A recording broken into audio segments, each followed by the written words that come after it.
Bueno, vamos a ver los gobiernos de la Revolución de Ayutla.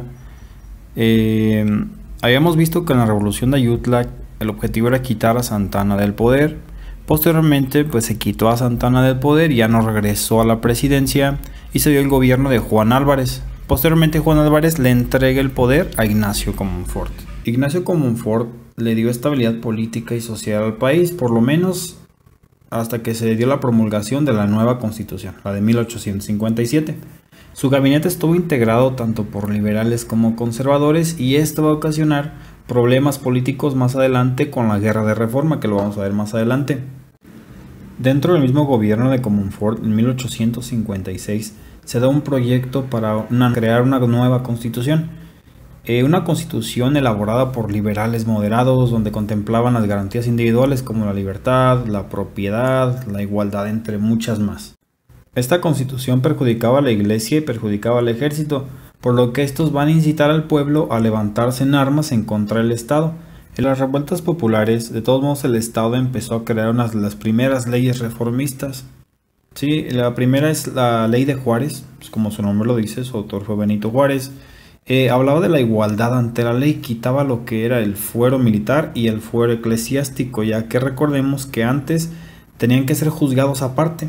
Tenían que juzgarlos en el fuero militar, si fueran militares, y en el eclesiástico en caso de que fueran, por ejemplo, sacerdotes, como lo que sucedió con Morelos, lo que sucedió con Miguel Hidalgo. Y entonces con esta nueva ley, la ley Juárez, ya todos iban a ser juzgados por igual, no iba a haber tribunales especiales. Vamos ahora con la ley Ocampo, que fue redactada por Melchor Ocampo. Dentro de esta ley se priva el derecho al voto a lo que viene siendo el clero, les quitan los derechos políticos para votar. Y también se establece que ahora el Estado es el encargado del registro de acciones civiles, y es cuando se crea por primera vez el registro civil. Muchas de las funciones que ahorita tiene el registro civil antes le competían a lo que era la iglesia. La iglesia incluso se encargaba de los panteones, se encargaba aparte de los matrimonios religiosos, de los matrimonios civiles, de las adopciones, y ya con esta ley se le quitaba ese poder a la iglesia. Esta ley redactada por José María Lafragua, la ley Lafragua, más que nada habla de lo que viene siendo la libertad de imprenta, ¿sí? Porque antes, digamos, no podían expresar sus opiniones libremente o no podían ser difundidas. Entonces ya con esto se da la libertad de imprenta. Esto fue pues, también algo muy bueno, porque esto todavía hasta la fecha lo tenemos contemplado en el artículo 7 de nuestra Constitución. Ahora pasamos con la ley Lerdo.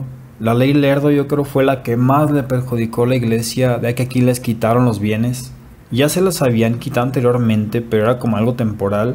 Con esta ley, pues digamos que ahora sí le daban legalidad a esta acción. Y entonces ahora sí mencionan que los bienes de la iglesia pasan a ser de la nación. Cosa que actualmente los bienes, por ejemplo, los templos y los recintos religiosos son de la nación. Ahí pueden realizar sus credos religiosos, pero los bienes no les pertenecen a ellos, sino a la nación. Pasamos con la última ley, que es la ley de José María Iglesias. Esta tenía como principal característica que los cobros de actos como bodas, bautizos, funerales, no pudieran ser cobrados a aquellas personas que no pudieran pagarlos. Si no podían pagar pues ese tipo de gastos, o no fueran personas de un alto nivel económico, ya que antes les cobraban a todos por parejo. Y ya con estas leyes entonces damos por terminado lo que eran estas como leyes reformistas anteriores a la Constitución de 1857. Ya dentro de lo que viene siendo el gobierno de Ignacio Comonfort, pues se crea esta nueva Constitución, la Constitución de 1857. Esa Constitución fue totalmente liberal, perjudicaba a los conservadores, perjudicaba a la iglesia, por eso es que surgen conflictos, por eso es que más adelante se va a dar la guerra de reforma por esta constitución, porque estaban en contra de la constitución liberal.